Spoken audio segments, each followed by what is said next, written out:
What's really driving up fast food prices?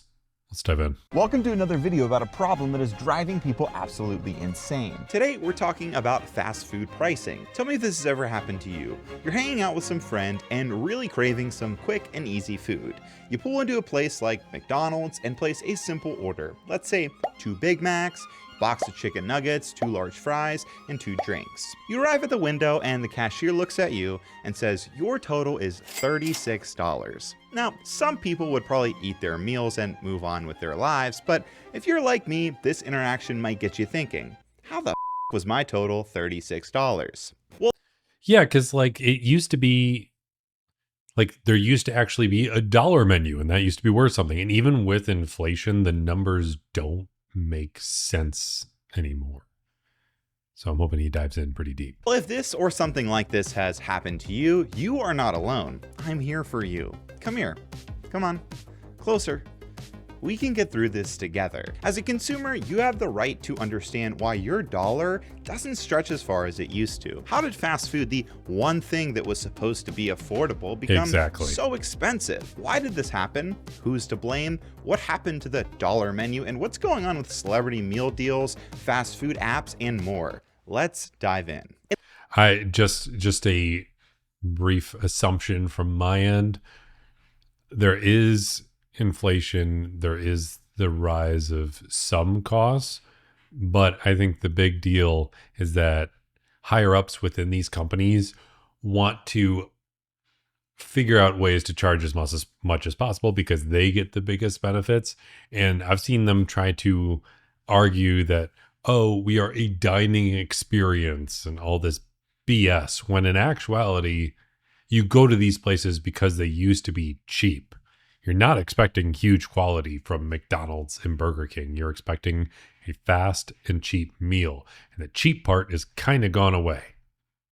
In the late 1980s, fast food restaurants like Wendy's and Burger King introduced a groundbreaking idea that would forever change the industry: the dollar menu. Wendy's launched a super value meal with items priced at just 99 cents each. Soon after, Burger King followed with the 99-cent Great Taste menu, where you could get a Whopper for, no joke, 99 cents. The strategy was simple: give customers more for less. It allowed people to enjoy a variety of foods without breaking the bank. The concept was a hit, and by 2002, McDonald's introduced its own game-changing dollar menu, featuring items like the McChicken and the McValue fries, both for just $1 each. And these used to save us in high school and college. This was our go-to. With just a few dollars, you could eat like a king. But as the years progressed, things changed. Dollar menus became value menus. Whoppers are most definitely no longer $1, and now for a few bucks, you might be lucky if you can get a single item from a fast food restaurant. And it's not just value. See, even that picture though, they said the roast beef is 4 for $10, which is $2.50 a piece, which isn't too bad. That is semi-understandable. Meanwhile, the Whopper that used to be $1 is now, I think he showed a picture and it's like $8 and something. It shouldn't have, what is that, octupled in price? That's nuts. And it doesn't make any sense. It doesn't add up. Menu items that have seen price increases. Fast food prices overall have surged dramatically, especially in recent years. According to the Consumer Price Index, fast food prices has nearly risen 28% from years. Yeah, looking at this,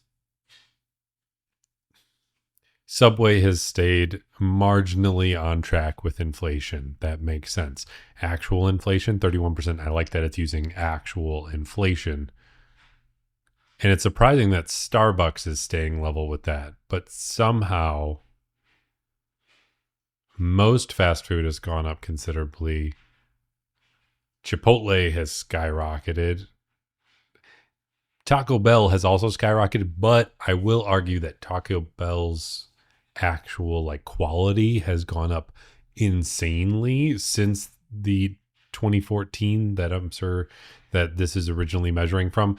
But that being said, I don't think it's enough to warrant 81%. And McDonald's being 100% increase is absolute garbage. That is frustrating.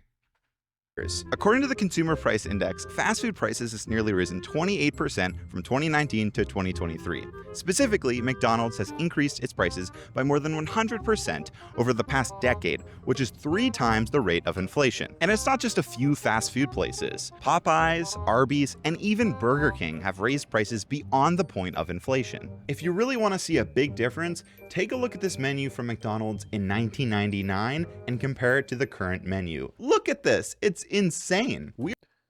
Let's see. Where's the Big Mac? $2.99, 1999. $10.59. That is a 5 times increase.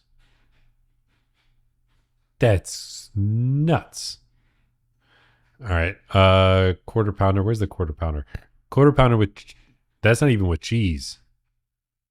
Quarter pounder with cheese, $10.50 when it used to be $2.99. Everything has gone up that much. That doesn't make any sense. We are now at the point where prices have increased so much that nearly 80% of Americans say fast food is now a luxury because it's so expensive. That's right, a luxury. You heard it first here. If your significant other takes you out on a date to get fast food, that counts as a luxurious dining experience. I don't know about you, but my wife loves McDonald's, so she would probably be fine with this.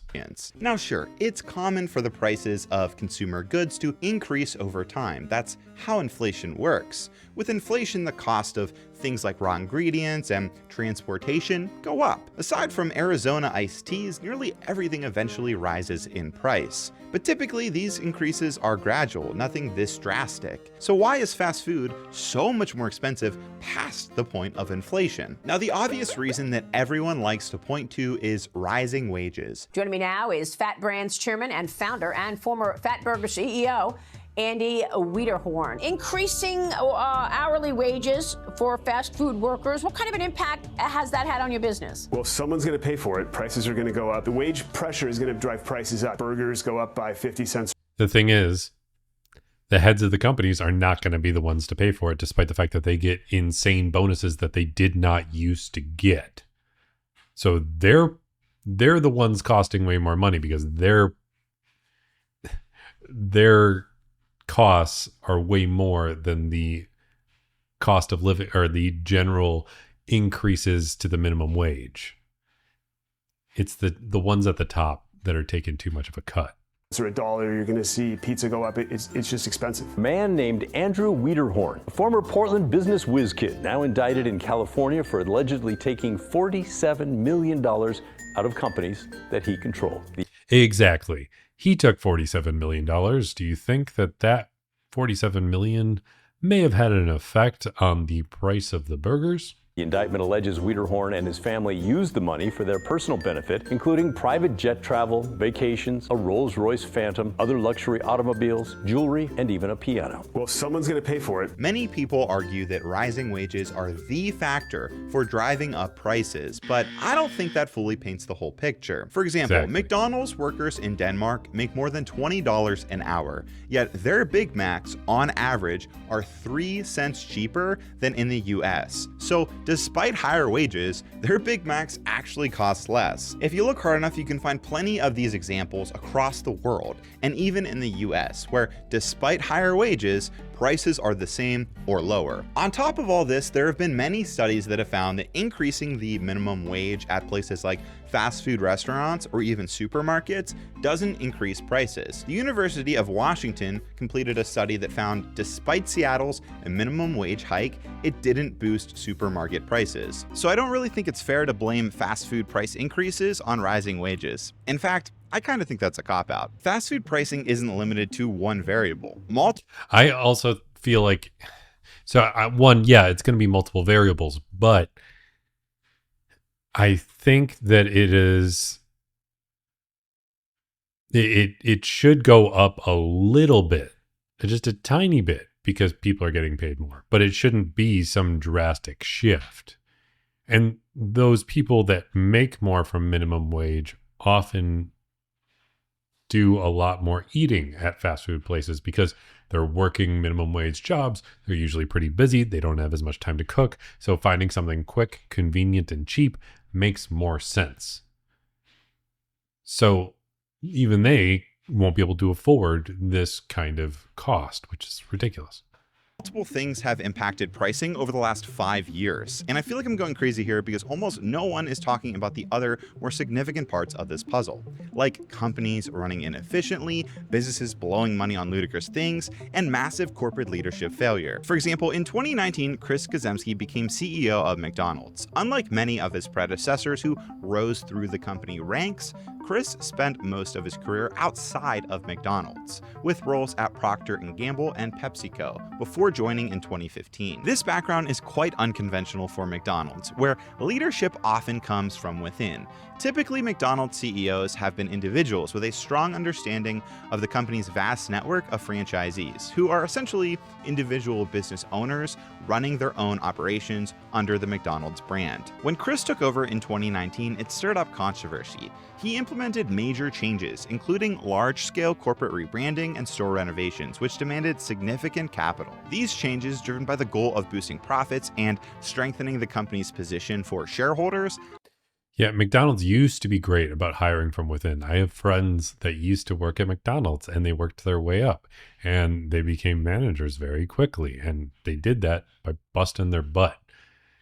And it used to be a relatively honorable thing to do, but that kind of got thrown out the window when you just hire from outside the company and you bring somebody in who's going to have some one-size-fits-all solution that doesn't actually apply to the existing company. Led to the rising costs we started to see then, and we continue to see today. But where is this money going? What even is McDonald's and these fast food companies investing in? What is costing companies so much that they need to increase their prices? Well, let me introduce you to advertising. The Chief Marketing Officer of Taco Bell, Taylor Montgomery. Live Moss Live, how we feeling? This is the finale. Live Moss Live, how are we feeling? That's more like it. That's so sad.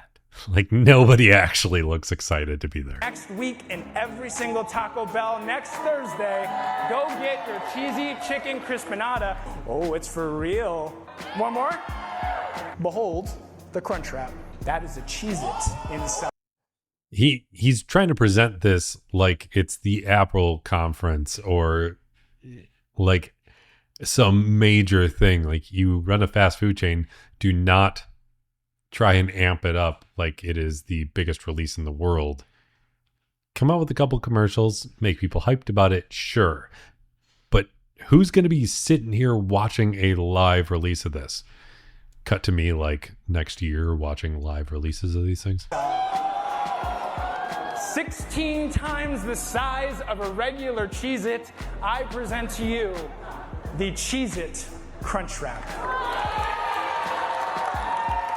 The advertising industry is a billion-dollar behemoth, and despite rising costs, companies are consistently increasing their spending in this area. Fast food is no exception. In fact, according to the reports from 2021 to 2022, fast food companies increased their social media and digital advertising budget by 75%. If these fast food giants are shelling out record sums of money, you can't tell me this has had zero effect on the consumer. And while it's true good advertising generates sales, bad advertising can hurt businesses and cut into bottom lines. And you might think since most fast food restaurants are owned by franchisees that they don't pay for advertising. Well, that's not really how it works. Franchisees typically contribute a portion of their sales towards corporate advertising. For example, Burger King franchisees pay 4% of their gross.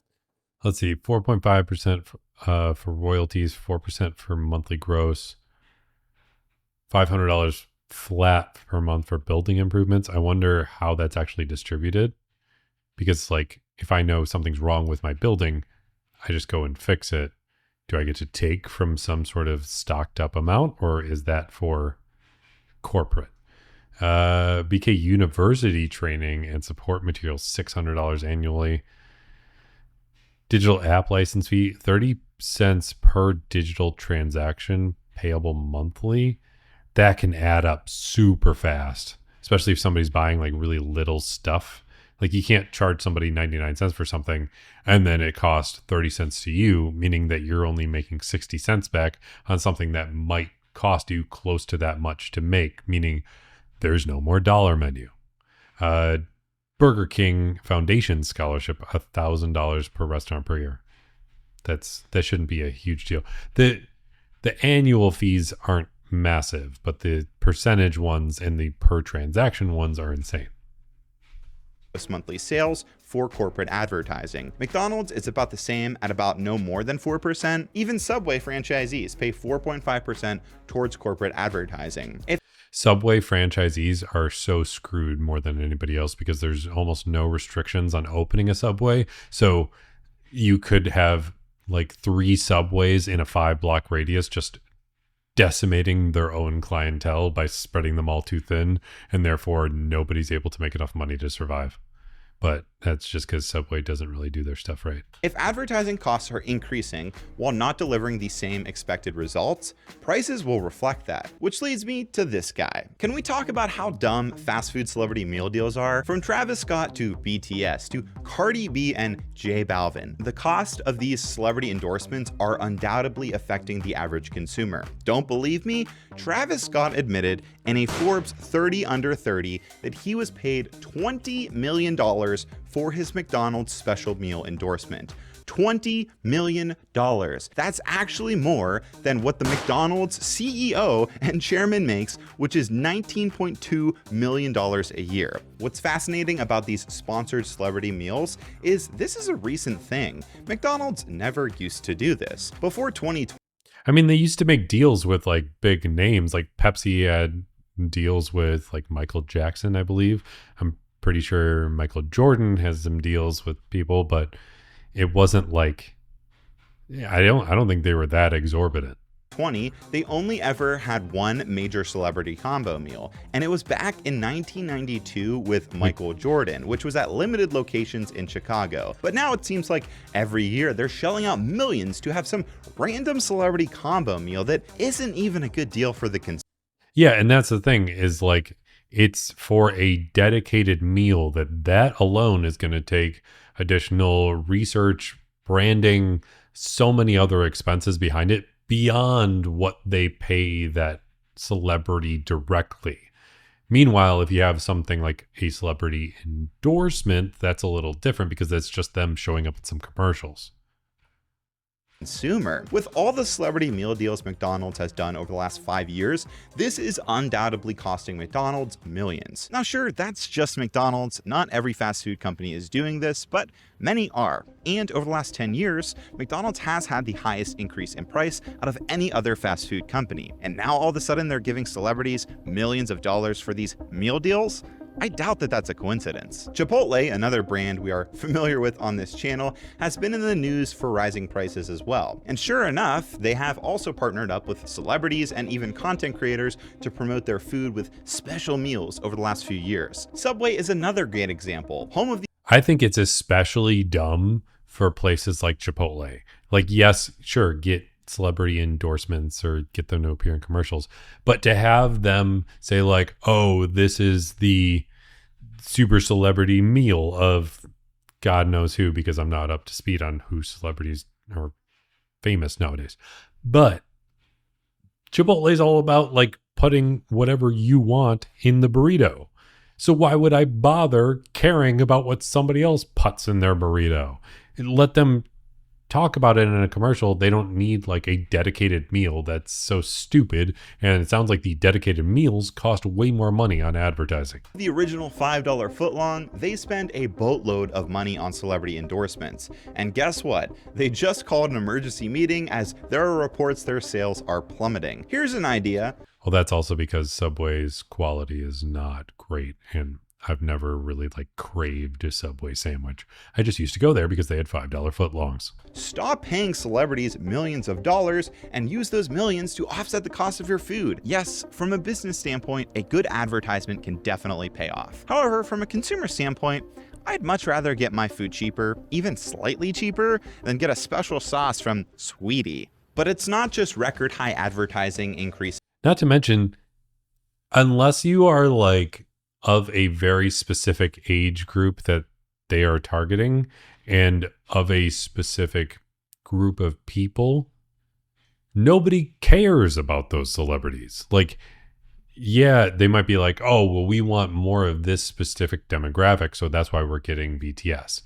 But in actuality, the majority of people that would be willing to spend their money there might not fall into that demographic. So they're pigeonholing themselves to an insane degree. Food prices. Another large driver is the way we order food. We have to talk about food apps. Companies are pouring millions of dollars in their food apps. Wendy's, for example, plans to invest $35 million this year into their mobile and digital menu experiences. Just this past year, Burger King allocated $250 million towards a royal reset, with an additional $150 million to enhancing Burger King's mobile app. And in theory, I think investing in technology for these food apps is a good idea. People want easier ways to order. All right, I'm starting to get thrown off by his like random location changes. That's totally a side point, but still.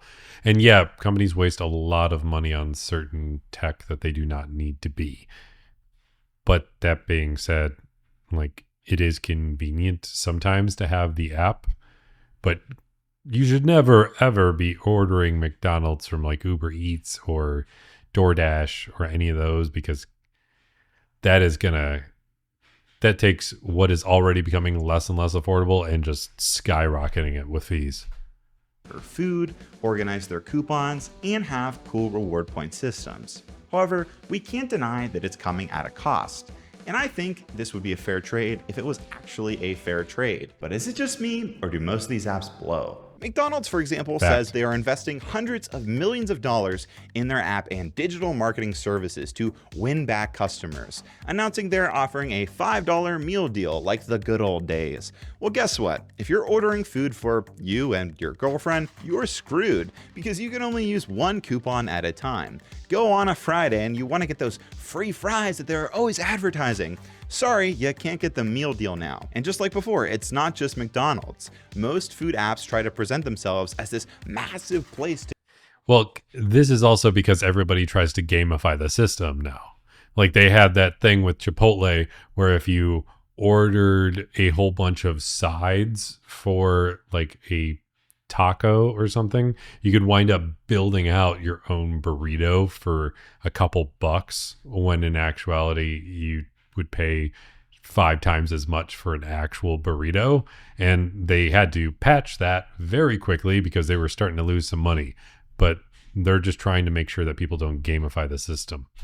To get food savings, but only allow you to use one coupon at a time. So you have to pick and choose your tiny amount of savings. And sure, it might be a few dollars here and there for a single person, but that adds up for families, which is why 80% of Americans now consider this a luxury. On top of all that, these built-in reward points aren't even that good. At McDonald's, every $1 you spend, you get 100 points, which means you have to spend $60 to get a free Big Mac or a free Happy Meal. At Starbucks, $1 equals 1 star, which means, no joke, you have to spend $100 to get a free drink. At Burger King, you get 10 crowns for every dollar you spend, which means you have to spend $75 to get a free Whopper. And the kicker, if you finally earn many of these rewards, you can't combine them with any other offer. So just like before, you have to pick and choose your tiny amount of savings. So we've got a... Well, all right. So with the current prices, if you're spending $10 on a meal, you have to assume that you have to think about like the old punch card system where they would say like, hey, if you get 5 or you get 10 purchases, you get the 11th or 6th or whatever free. It's about the same amount there as what he's calculating. So I don't see that one as big of a deal. Counterintuitive coupon system, lousy reward point programs, and I'm not trying to be that guy, but these apps also track everything you do, and I'm gonna be honest, that kind of makes me feel uncomfortable, especially when 2018 Panera Bread leaked thousands of customer records. Sorry, but I don't trust these companies at all, and I'm tired of pretending that using these apps just for a little bit of savings isn't the most inconvenient thing ever. Between this, shelling out record sums of money on advertising. I actually have a lot of people I know that are like, oh, I'm going to use the McDonald's app. Oh, did you get this other app for this other thing? And I always say, I will pay the extra 5 cents or whatever, because I don't want to give them more information about me. I don't want to get more and more apps on my phone. I have enough apps. I have enough of my info floating out in the ether. I do not need extra. So I always refuse to get extra apps whenever possible. The only time I almost stuck with an app is because I used to occasionally get Starbucks. I don't do that anymore because it's pretty pointless and very frustrating how they handle things. But with how tipping has gotten so crazy in the US, I couldn't handle it anymore. And them constantly flipping around that damn screen and saying like, oh, it's just going to ask you a couple questions. And I was just so frustrated with dealing with that every single time. So ordering it on the app meant I didn't have to deal with that interaction. That alone made me want to do the app. But outside of that specific scenario, which is unwarranted in the first place, I always try to avoid apps whenever possible. Like celebrity meal deals and dealing with inflation, it's no wonder they're increasing the cost of their products. But clearly it's way past the point of, okay, this is fair for the consumer. And when corporations blame us, the average customer, or even wage increases for declined profits, it's pretty laughable. It's corporate negligence, if anything. It took me weighing 30 burritos over a month, a TikTok army, numerous news articles, and a whole social media movement just to get Chipotle to acknowledge they were skimping people out on food.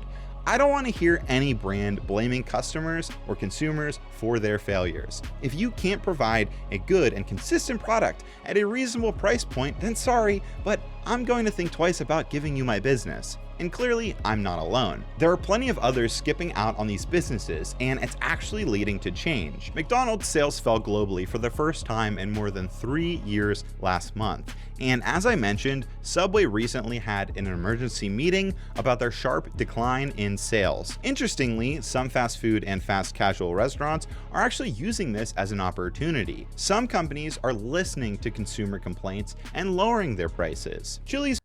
Yeah, see, like companies like Chili's and Applebee's, are they amazing? No, but they were affordable and you felt okay bringing your family there. Whereas a place like McDonald's, you felt kind of guilty bringing your family there because you knew that the food was probably super unhealthy. You don't get the same feeling at more super casual dining places like Chili's and Applebee's. For example, reported a 15% increase in their sales thanks to their new 3-for-meal promotion, which and you're probably getting way more food with this than you would a similar $10 meal at McDonald's. You get way more with this, you get a better experience, and you feel like you're eating better food, which is probably true. offers customers a drink, entree, and appetizer all for just $11. The concept Drink, entree, and all right. Entree usually comes with like a main course and a side already. So the fact that it also comes with an appetizer means it is significantly more food already, meaning that they are doing something that McDonald's apparently can't do because it doesn't make sense financially or whatever, but they're proving that it does, and they're providing better for it. Concept originated because Chili's was actually tracking social media conversations and noticed that many people were frustrated by the recent rise in fast food prices. It's amazing what happens when brands actually listen to their customers. And I don't know about you, but I think the lesson here is clear. If you have a complaint, don't be afraid to voice it. If you're noticing fast food prices are skyrocketing, consider checking out local restaurants or even cooking at home more often. A year ago, I lived in Tampa, Florida, and during that time, I didn't eat at McDonald's once. There were a few reasons for that, but primarily because there were so many good local restaurants around there that I really didn't want to eat fast food. But when I moved back to PA last fall, not gonna lie, I was craving it one day, so I pulled into McDonald's, saw their prices, and I'm not kidding, I pulled off. Many people have done the same, and sure enough, McDonald's is feeling that impact. So yes, your voice matters, no matter how small. But that's everything you need to know about this fast food pricing situation.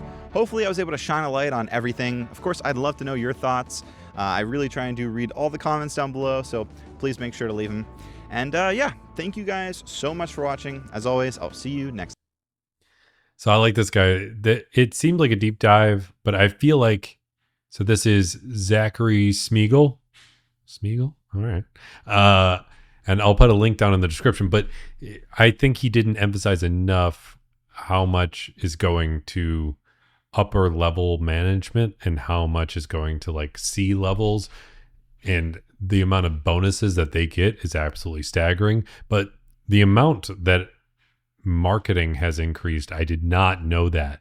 And that makes way more sense because the majority of the costs do not come down to the individual personnel. That does not, at least on this super low level.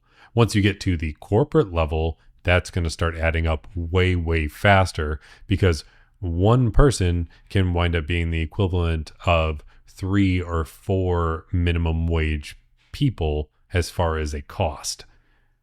So this is like, now I feel like he should have dove a little more into that, but the amount that was spent on marketing is astronomical, and I didn't know that. And the amount that they're wasting on these BS celebrity endorsements, those are never worth it. I've never gone to a place because I'm like, I got to get that meal from this particular person. No, I think that's silly, but whatever. That's just my opinion.